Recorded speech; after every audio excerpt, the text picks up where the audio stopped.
Hi everyone, welcome back to my channel. It's your boy Chris Penn. Today, of course, you guys know I love to cook, right? Cooking is my passion, but of course, I'm not a chef. A lot of you guys think I'm a chef, but I'm not a chef, I just love to cook for myself in the house, Yeah, so basically, today we're gonna be making jollof rice, okay? So yes, I went to the shop. That's one of my favorite shops in here in Antwerp, and of course, see me just eyeballing in the shop, like so that I can know what I want to buy, So yeah, this is what I always do all the time. It's actually one of my favorite shops in Antwerp, so they have everything that I need. So yeah, let's make some jollof rice. So I got some green pepper, carrots, and I got some celery, some spring onions, some tomatoes. Now the thing is, I didn't get some onions because I had some onions in the house. So yes, now let's start cooking now. So I start by cleaning my chicken out, of course, take out all the bad ones, and I got some. I didn't use drumsticks for the first time. I used the chicken wings because I love chicken wings with jollof rice. I think drumsticks has been overrated, actually, personally, so I don't really like it, Yeah. So, I mean, for some food I use, but not all the time, But for this one, I decided to go for the wings, And of course, here I am steaming my chicken with my ginger and then my garlic paste. I don't have time to peel garlic and ginger, so I just buy from the Asian shops.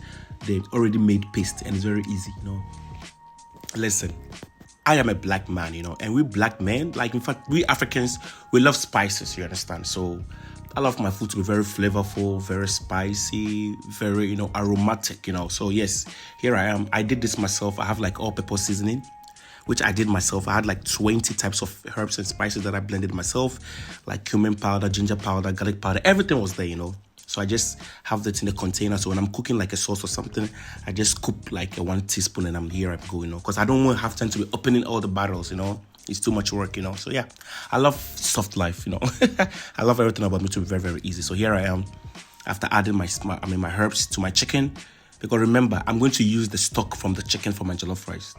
So it's give it more flavorful, So I never throw away my stock. So one tip, never throw away your stock. You might need it. Because here I am, I had my chicken stock in it, and of course some salt, and allow it to steam for 30 minutes, Yeah. I don't like to see any blood in my chicken, Yeah.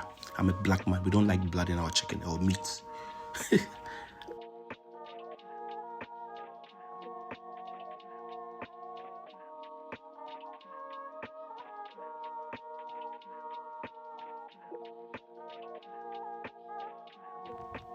As you can see, I washed all my veggies that I bought from the shop. My celery is finally cut. My green pepper is ready. My carrot is ready. And I have my onions also ready. This is my spring onions also, that's very ready. And of course, I had my onions and my fresh tomatoes. And yeah, so we are still making jollof rice. Don't go anywhere, stay tuned. Now, this section is very integral and very intense. I'm going to explain something to you guys, okay? Now, a lot of times, I think when it comes to cooking, people have actually developed different ways, method, and styles of cooking, okay? Now, when you really want to have a good, flavorful, orangey look jollof rice, very colorful, try this method and trust me, you will thank me later, So basically, as you can see, I'm going to just stir fry all my veggies, which is the celery, the carrots, the spring onions, the green pepper, and then my onions. Just stir fry everything for maybe 10 or 15 minutes. When they become a little bit soft, can now blend everything into the blender. So now you have a sauce base. So when you do this, all you need is just your tin tomatoes and you are good to go, and you have a perfect jollof rice. Yeah, so try this and let me know how you're gonna go, okay? Yeah, let's continue. So as you can see, I cooked my veggies, and at this point, they are all well cooked, in fact, well steamed, So I'm gonna transfer it into my blender with the onions and pepper. I didn't show the pepper because I had chili flakes already, so I put everything inside, and I'm gonna blend it to a fine puree. Now, in fact, jollof rice is all about the base. If your base is not kicking, if your base is not tasty, trust me, your jollof will not come out very good. So always make sure that you infuse more flavor, in fact, veggies have flavor these days, actually. So infuse more veggies into your jollof rice and you are good to go. So here I am, after blending it now, I'm gonna start the stewing, as in the jollof rice. Basically this is where I'm gonna be adding my tin tomatoes or my tomato paste. When my tomato paste is a little bit golden brown, I now add my mixed puree and I'm good to go.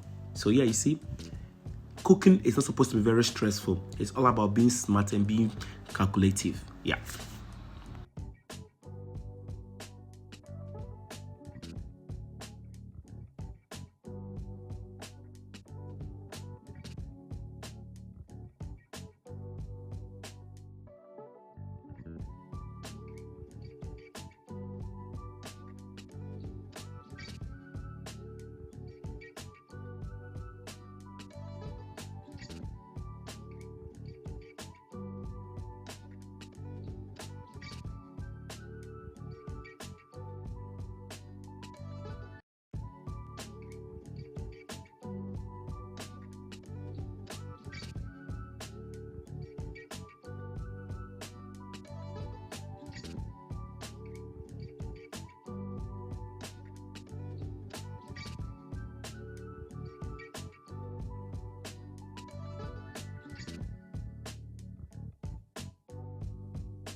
Now remember, like I said, you have to stew your tomato paste a little bit. It has to be a little bit like golden brown.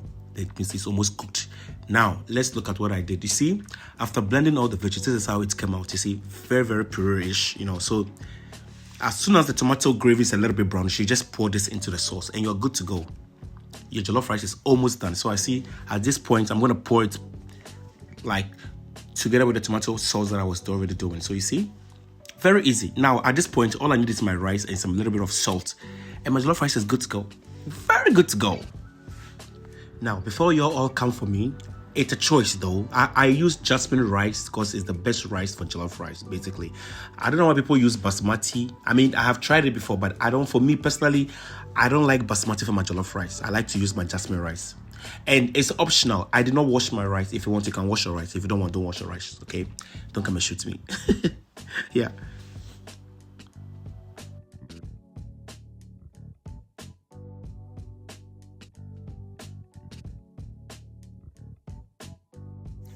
At this point, I'm just trying to mix it very well so the tomatoes and then the sauce and the rice will mix very well and very thoroughly, So now you see what I talked about, the stock from the chicken. You see, I didn't pour it away.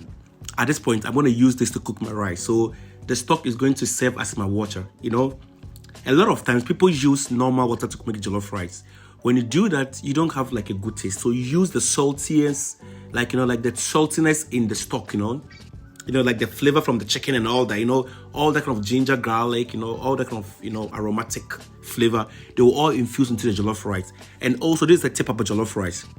Jollof rice doesn't like too much heat. So try as much as possible to lower it all the way, or to maybe if you have like a 6 burner, try to lower it all the way to 3.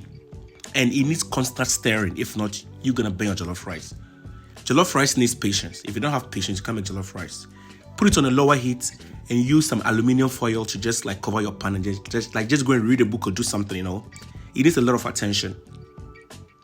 Constantly keep stirring jollof rice, but don't be doing it anti-clockwise. It's not going to work. Don't do it anti-clockwise because it will never work. Just make it clockwise. Stirring, please. So yes, as you can see at this point, my aluminum foil is going to be on my jollof rice, and of course I'm going to be doing something else, and in the next maybe 1 hour I'll just come and check my jollof rice. So yes, me right here, as you can see, I told you guys, jollof rice needs patience. Just cook it and just on low heat and go and sit down and do something. Here I am trying to experiment my dancing skills, Yes, Michael Jackson is in the building, So yeah, we are still waiting for the jollof rice to come out looking very fluffy and very succulent and very, very translucent, Yeah, I don't like soggy jollof rice. I don't like wet jollof rice. As you can see, my jollof rice is ready. Look at how it's looking. This is what I'm talking about. Do not push too much water into jollof rice. If not, it will become very soggy. See how mine is very translucent? This is what we call jollof rice. So yes, I'm about to dish it out now. So yeah, we're about to eat now. Yes, so as you can see, this is how my jollof came out. As you can see, I had some protein and of course some salad. And you see that black thing over there? It's called sheto. It's from Ghana. It's very hot. It's more like, it tastes a little bit like samba olik, but this is like the black version of samba olik. Yeah, so this is my jollof rice and I'm about to taste it and let you guys know how it goes. Okay, so yeah. Hi guys, so my food is ready. As you can see, I have the rice, then I have the chicken, and then I love some veggies, of course. So I have like a balanced diet, and of course I have this black sauce. It's called shito in Ghana. This is the black sauce in Ghana. It's called shito, and of course, forget about the size of my chicken because I love wings. I don't like the chicken drums like that, so I love the wings. You know, I love to struggle with chicken. You know, so yeah. So guys, please. You really have to do this here at home and try. Let me see how it goes. This is a Ghana jollof, not a Nigerian jollof. No shade. Shout out to my Nigerian friends, you know. So yes, stay safe and see you on the next episode of Christmas 360. Bye.